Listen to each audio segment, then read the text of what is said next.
Bonjour à toutes et à tous et merci de nous retrouver pour cette nouvelle étape de Beneda Barotou. Ce matin, nous sommes dans la commune de Klekame, dans le département du Koufo. Nous allons, avec le maire, notre invité, discuter du bilan de sa gestion à la tête de cette commune, des actions du gouvernement dans la commune de Klekame, des attentes des populations et bien sûr du thème central de cette édition intitulé Agriculture, changement climatique, quel impact sur la sécurité alimentaire. Déjà sur ce plateau, le maire est déjà installé. Bonjour monsieur le maire et merci de nous recevoir chez vous. Merci, bonjour chers journalistes. Je suis Kofi Dieudonné Bidjikan, maire de la commune de Klekame. Merci d'être ici ce matin. La commune de Klekame est située dans la zone sud-ouest du Bénin, notamment dans le département du Koufo, qui comporte 6 communes. Et il faut dire que la commune de Klekame a une superficie de 394 km² et d'une population d'environ 128 000 habitants selon le recensement, le RPH 4. La commune de Klekame comporte 8 arrondissements, dont sont 16 villages et quartiers de ville. Et comme langue parlée, nous parlons le Adjagbe, le Fongbe, il y a un peu de Yoruba, le Gon, et bon, je pense que c'est la langue principale parlée ici. Et il faut dire que la commune de Klekame tire son nom d'une légumineuse appelée Ekuli. Ekuli qui veut dire Klekou en fond et pois d'Angole en français. Et donc quand on dit Klekame, cela signifie tout simplement dans le champ de pois d'Angole. Donc il faut dire que dans les temps passés, la commune de Klekame, à l'origine c'était quand même dans les champs de pois d'Angole, on cultivait beaucoup plus cette légumineuse là. Et donc voilà pourquoi ce nom a été donc choisi pour être attribué donc à la commune. Vous pouvez aussi entendre parler de Botanhui. Et donc ça c'est une histoire que nous ne pourrons pas citer ici compte tenu donc du temps qui nous est imparti. Mais vous, si vous entendez aussi Botanhui, sachez qu'on parle aussi également donc de Klekame, mais avec beaucoup plus d'histoire que nous allons avoir rencontré peut-être prochainement. Voilà, chers téléspectateurs, vous avez désormais une idée claire de la commune de Klekame, le nombre d'habitants, le nombre de villages et d'arrondissements, je vais dire, que compte cette commune, et également la signification du nom que porte cette commune-là. Alors, monsieur le maire, dites-nous, quels étaient les défis qui étaient les vôtres en venant à la tête de cette commune située dans le département du Koufo? Merci. Il faut dire que à ma venue ici, quand je prenais les règles de la commune, sinon même pendant les luttes, j'avais bien voulu que la commune de Klekame passe d'une communauté rurale à une communauté urbaine. Et donc, c'était notre défi principal. Et pour y parvenir, il faut donc aller sur plusieurs chantiers. Exactement. Et donc, notamment, le lotissement et les remembrements. Développer l'agriculture, puisque nous sommes une commune essentiellement agricole. Et c'est d'ailleurs de l'agriculture que nous tirons essentiellement notre économie. Et donc, parlant de développement, il faut de l'argent. Et donc, si notre économie est basée sur l'agriculture, nous devons aller donc vers le développement de l'agriculture. Voilà pourquoi nous avons donc très tôt embrassé ces chantiers-là, et notamment donc le lotissement, des anciens lotissements qui avaient déjà commencé, qui avaient été entamés par donc mes prédécesseurs, mais qui n'ont pas pu être aboutis avant donc mon arrivée. Donc nous avons œuvré pour que ces lotissements-là puissent connaître jour, et notamment les 2 centres-villes de la commune de Klekame, je veux dire l'arrondissement central de Klekame et l'arrondissement d'Adjahomey. Et il faut dire qu'aujourd'hui, nous sommes à l'étape finale donc, de ces lotissements. Mais à côté de ça, nous avons incité également les populations à aller donc, vers la constitution donc, des AIF, l'association d'intérêt foncier, qui est donc reconnue avec les nouvelles procédures aujourd'hui en matière de lotissement. Et donc, nous avons incité plusieurs localités qui se sont donc mis dans la danse et qui se sont constituées donc en AIF. Et donc, nous avons beaucoup d'AIF qui sont déjà constitués et qui vont nous permettre donc d'aller donc sur les chantiers donc de lotissement. Et pour y parvenir également, il y a quelques travaux que nous devons faire, quelques préalables, notamment les PFR, les plans fonciers ruraux. Et aujourd'hui, nous sommes allés au-delà de ça. Nous sommes allés vers le SDAC, qui est donc le schéma d'aménagement de la commune, qui nous permet, qui est un outil essentiel, qui nous permet donc de mieux gérer notre espace. Et donc, avec ça, nous pourrons déjà prévoir tout ce que nous devons faire. Et donc, quand nous avons fini ça, nous aurons beaucoup plus maintenant de force donc de sécuriser nos terres. Et quand nous avons sécurisé nos terres, nous aurons beaucoup plus d'investisseurs. Parce qu'aujourd'hui, vous pouvez comprendre avec moi que quelqu'un va investir sur une terre, il doit d'abord avoir la garantie de ce que son investissement sera donc garanti. Et donc, quand la terre est garantie, l'investissement est plus ou moins garanti. Donc, voilà pourquoi nous sommes donc allés sur ces chantiers-là. Et donc, pour permettre aux investisseurs de venir, aller donc facilement donc vers les partenariats publics-privés. Et donc aussi, avoir facilement donc l'accès à certains appuis, notamment sur le traçage des voies, l'asphaltage, l'électricité, les conduites d'eau. Parce qu'aujourd'hui, pour même drainer de l'eau donc vers une localité donnée, quand les voies ne sont pas tracées, quand on ne sait pas par où il faut passer, il est difficile donc de rentrer donc dans le domaine d'autrui, dans des maisons, c'est pas possible.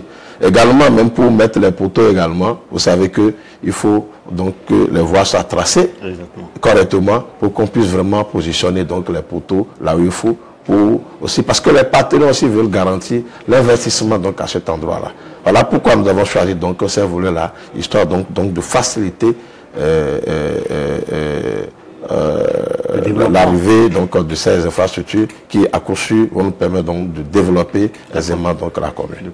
Les défis étaient grands et le maire, je vais dire, à son arrivée à la tête de cette commune, avait des ambitions pour ses populations, pour ses mandants.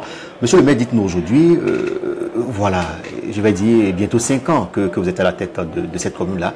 Quel bilan faites-vous de votre gestion? Est-ce que les actions posées ont impacté les populations à la base?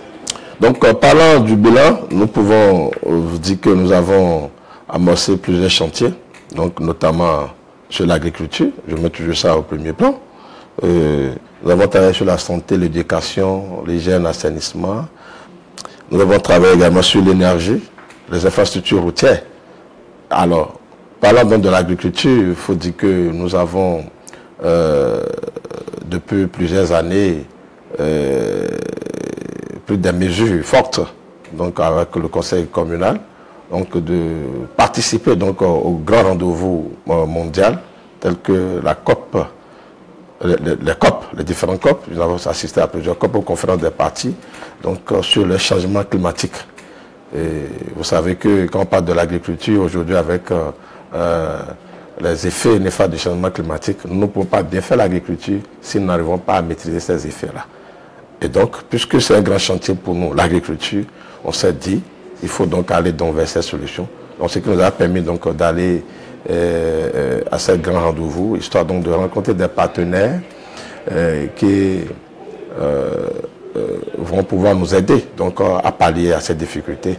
Et il faut dire que nous en sommes sortis vraiment gagnants parce que il faut dire que nous avons bénéficié donc grâce à cette participation de beaucoup de projets tels que le projet Parcours Private Ford, des programmes Readiness Africa de l'UEMOA et plein de choses. Donc nous avons aussi bénéficié donc de quelques programmes qui sont venus entretenus dans nos agriculteurs, donc, histoire donc de les former et de leur donner aussi les outils. Qu'est-ce que nous devons faire pour la révalorisation des terres Parce qu'il faut savoir que nous avons beaucoup de terres qui sont dégradées aujourd'hui, ce qui ne permet pas aujourd'hui donc la bonne productivité donc, de l'agriculture. Et donc il faut aller donc au renforcement donc, de ces terres-là. Donc nous avons travaillé puis trouvé donc des partenaires qui aujourd'hui travaillent là-dessus. Et c'est beaucoup de milliards donc, qui sont mis à notre disposition sur plusieurs années. Et donc je pense que progressivement, nous allons donc pallier à ces difficultés-là et donc devenir beaucoup plus résilients donc, au changement climatique. Et quand nous laissons l'agriculture, au niveau de la santé, nous avons réhabilité donc plusieurs centres de santé, sécurisé également plusieurs centres de santé pour permettre à nos populations donc d'être à l'aise donc au lieu où on doit les sauver, on doit sauver leur vie. Et donc, au niveau donc du grand centre de santé que nous avons ici, l'hôpital de zone, KTL, qui décède donc Lalo, nous avons également travaillé dans cet hôpital, réhabilité donc certains bâtiments, renforcé donc les plateaux techniques, et plein de choses que nous avons fait au niveau donc de certains hôpitaux donc de certains centres de santé donc des arrondissements. Et au niveau donc des infrastructures routières, nous avons pu reprofiler plusieurs voies et des pistes de dessert rural donc qui vont permettre aux populations d'avoir beaucoup plus de mobilité et aussi que les gens puissent amener plus facilement les cultures de leurs champs donc vers le centre-ville, vers les marchés pour pouvoir mieux faire leur commerce. Et au niveau donc de l'éducation, nous avons construit plusieurs salles de classe équipées de tables bancs. Nous sommes intéressés quand même à toutes les couches. Sauf au niveau des collèges où nous ne sommes pas habilités pour le moment donc à intervenir. Mais pour les écoles maternelles et primaires, nous avons donc travaillé à construire donc plusieurs salles de classe donc, dans presque tous les arrondissements et afin donc de permettre à nos enfants donc d'avoir l'accès facile à l'éducation. Au niveau donc de l'hygiène et assainissement, nous avons aussi également donc travailler sur ce point. Et nous avons donc des policiers, agents sanitaires que nous avons donc recrutés et formés et qui font donc le tour de nos marchés, de nos villes, histoire donc de sensibiliser nos populations à la bonne pratique pour que nos populations puissent quand même manger sain afin donc de se porter très en forme. Voilà ce que nous pouvons citer. Et au niveau de l'électricité, l'énergie électrique, nous avons également bénéficié, donc grâce à l'État, donc nous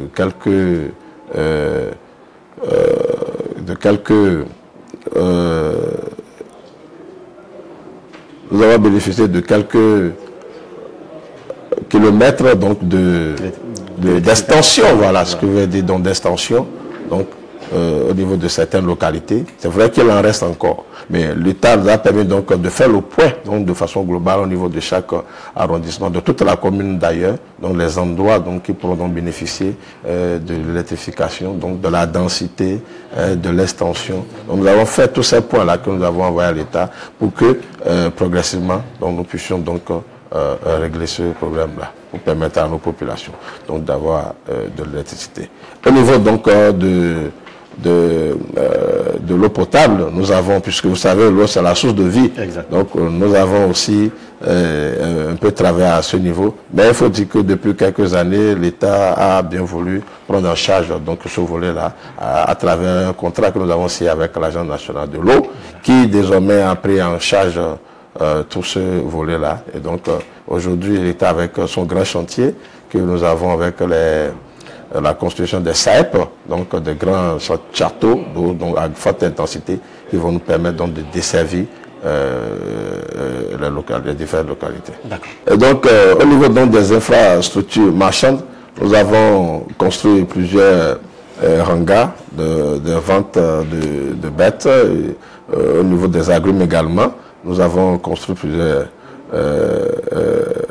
hangars également à ce niveau. Et des boutiques aussi que nous avons construites donc dans le marché central à l'est de Clocamé et d'Adjarome. Oui, vous l'avez entendu et vous le constatez avec moi sur ce plateau. Le maire, il est très jeune et je dirais a des ambitions pour la commune. Et ces ambitions se démontrent à travers les actions qui sont menées sur le terrain pour impacter positivement les populations à la base. Et, monsieur le maire, vous avez mené des actions au profit de vos populations. Dans ce même sens, hein, je peux dire quand même que vous avez bénéficié également des actions de la part du gouvernement de son Excellence Patrice Talon. Bien sûr. Oui, merci beaucoup. Nous pouvons dire que vous avez bénéficié de beaucoup de choses du gouvernement central, parce que si nous devons donc faire référence donc au FADEC qui nous sont transférés, je peux dire que c'est des sous venus donc du gouvernement. Et donc, même parlant donc de certaines réalisations que j'ai citées tout à l'heure, il faut dire que c'est grâce au gouvernement que nous avons, comme je crois que je l'ai noté d'ailleurs, que grâce au gouvernement nous avons pu faire certaines réalisations. Et donc, parlant donc des réhabilitations de l'hôpital de zone par exemple, c'est grâce donc à l'appui du gouvernement que nous avons pu faire ça. Pour le grand château d'eau, les SAEP, ça c'est un projet phare du gouvernement. Et donc il faut dire que la commune de Clocamé en a bénéficié également et les travaux sont en cours.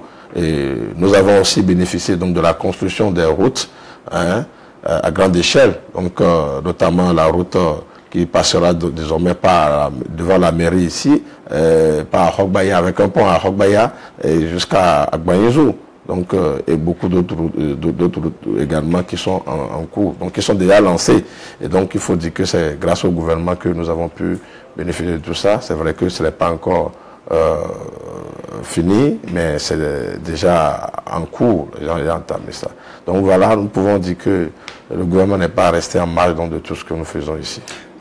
Vous aussi, vous avez bénéficié, je vais dire, des actions du gouvernement dans votre commune. Et néanmoins, les populations ont encore des attentes vis-à-vis de ces actions-là. Oui, en termes d'attentes, il faut dire que les attentes sont nombreuses. Oui, parce qu'il faut dire, le gouvernement essaie de faire. Nous savons qu'il faut aussi forcément les moyens, mobiliser les moyens. Ça peut dire que en termes d'infrastructures marchandes, par exemple, nous avons, la commune de Clocamé a besoin donc des infrastructures marchandes modernes. C'est que les marchés modernes qui se construisent un peu partout que vous voyez. Donc, la commune de Clocamé, vous revendiquez aussi. Bien sûr, bien sûr. La commune de Clocamé veut que le gouvernement puisse nous construire le stade omnisport que nous avons tant demandé. Et nous avons déjà mis à disposition donc l'espace pour que le gouvernement, il ne reste qu'au gouvernement de prendre la décision pour donc venir nous construire ça, pour permettre aux jeunes donc de s'épanouir donc dans les disciplines sportives. Et je crois que c'est essentiellement sur tous ces points-là que nous attendons le gouvernement, puisque les autres déjà cités, qui sont déjà en cours, donc nous n'allons plus les citer, que les autres qui ne sont pas encore, qui semblent être oubliés, soient quand même remises donc, dans l'agenda du gouvernement pour être réalisés.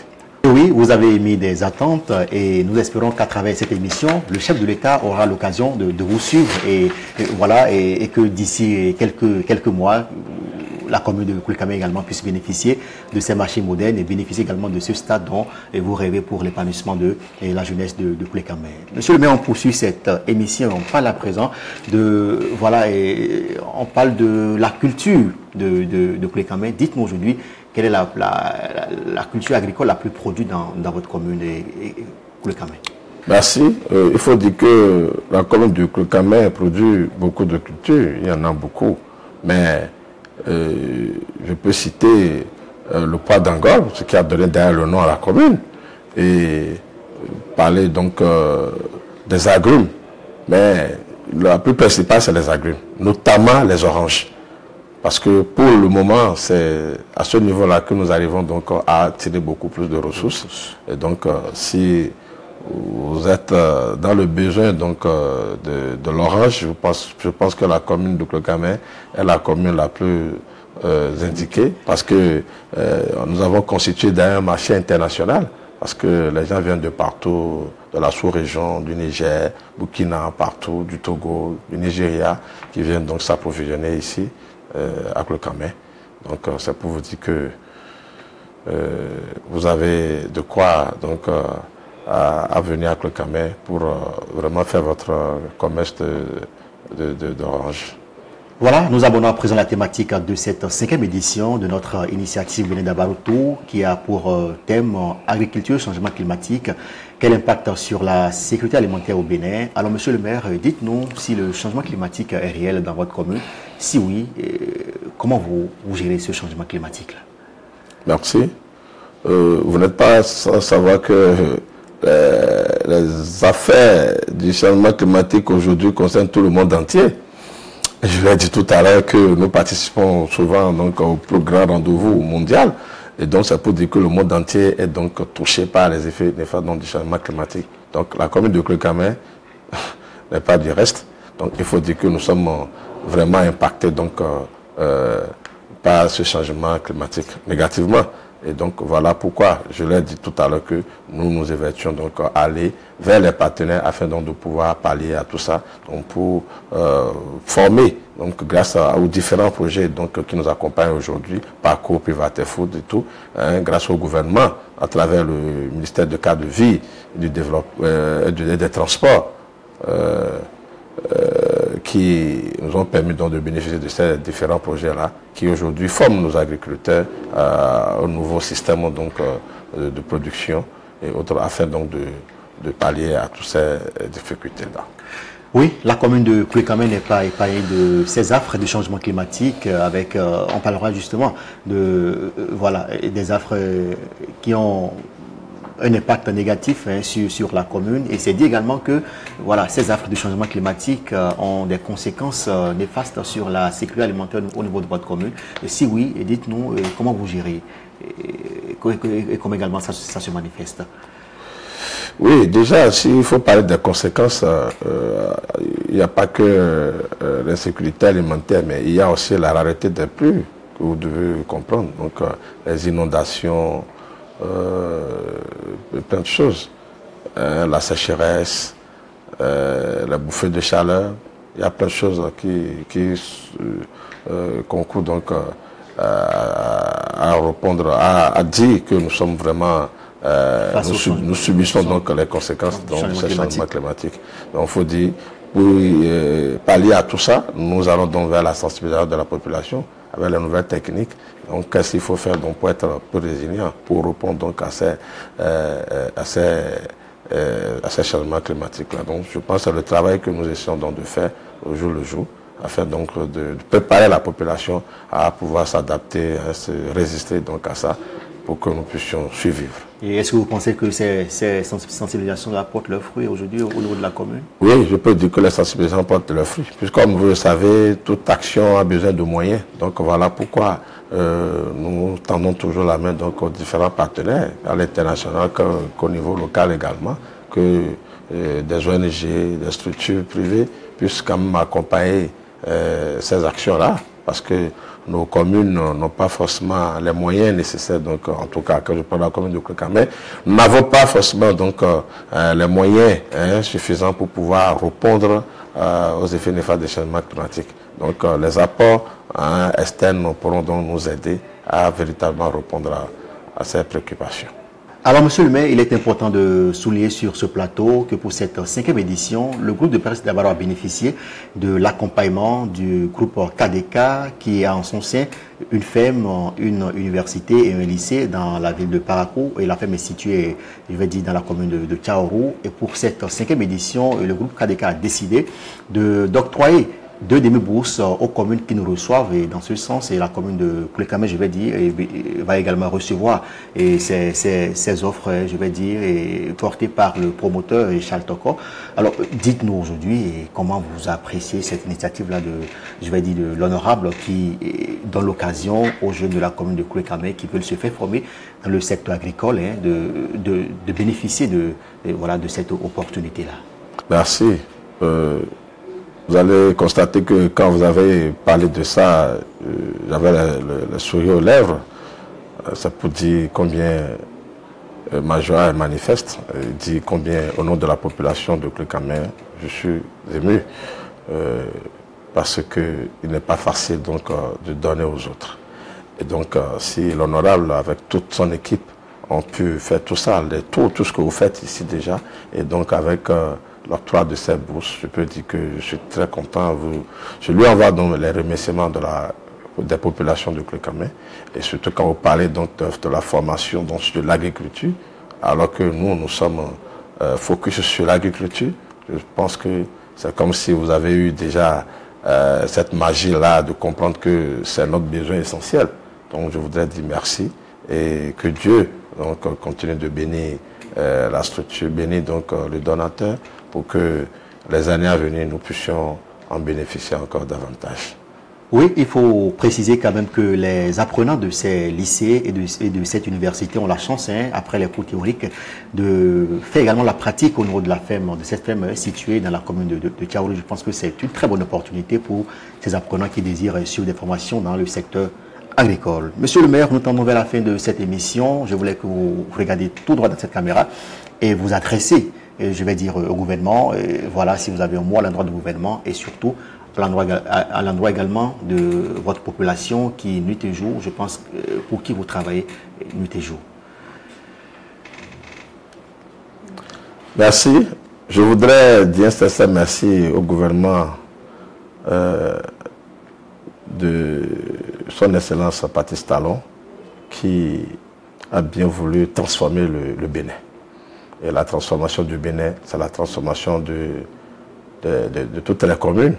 Et puisque nous sommes au niveau local, nous ne pouvons que apprécier tout cela à sa juste valeur. Et je peux dire que la commune de Clécamé est émue.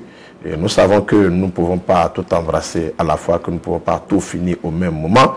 Et quand bien même ailleurs, on voit quand même beaucoup plus de réalisations. Nous savons que chez nous aussi à Clécamé, que les réalisations se poursuivent et que les choses sont déjà en cours. Voilà. Et donc, nous espérons que tous les autres besoins que nous avons cités, le gouvernement a quand même la laissé, sait bien quels sont nos besoins et sait très bien à quel moment donc, il réagira pour que nous puissions sourire également, rire, comme les autres communes qui ont déjà eu beaucoup d'avantages. Donc nous sommes confiants et d'ailleurs très fiers quand même du gouvernement parce que c'est très louable donc les efforts qui se font aujourd'hui, puisque quand nous devons faire les comparaisons donc, des années passées aujourd'hui, nous pouvons être fiers d'appartenir au Bénin. Nous pouvons être fiers de dire que nous sommes béninois et dire que bravo au président Patrice Talon et à tout son gouvernement. Alors, pour ce qui concerne la commune de Clécamé, nos populations de Clécamé, je voudrais leur dire merci également pour l'appui constant qu'ils nous apportent, le soutien indéfectible qu'ils apportent au conseil communal, et également donc au cadre technique de la mairie qui s'évertue au jour de nuit donc pour apporter donc les différents changements à la commune. Et il faut dire que nous avons encore beaucoup plus besoin de leur soutien pour que nous puissions réaliser donc le projet structurant donc, de la commune, les différentes réalisations que nous avons entamées depuis quelques années et qui sont donc des besoins réels de nos populations, en tout cas de nos besoins réels à nous tous. Donc que nous puissions tous ensemble travailler la main dans la main afin donc de relever ces défis-là pour que les années à venir, nous puissions vraiment être contents, nous puissions vraiment nous sentir à l'aise et dire que nous sommes fiers d'être filles de Clécamé. Oui, le maire a souhaité l'accompagnement des populations de Clécamé pour l'atteinte des objectifs escomptés afin qu'à la fin de son règne, et les populations puissent vraiment apprécier tout ce qui a été fait à leur profit. Mesdames et messieurs, ainsi s'achève notre étape de Clécamé dans le cadre de cette initiative Beneda Baroto 5. Un grand merci à monsieur le maire de la commune de Clécamé pour ses analyses et sa disponibilité. Les défis agricoles et climatiques appellent des réponses concertées et nous espérons que cette émission aura apporté des pistes de réflexion. Merci de nous avoir suivis et rendez-vous pour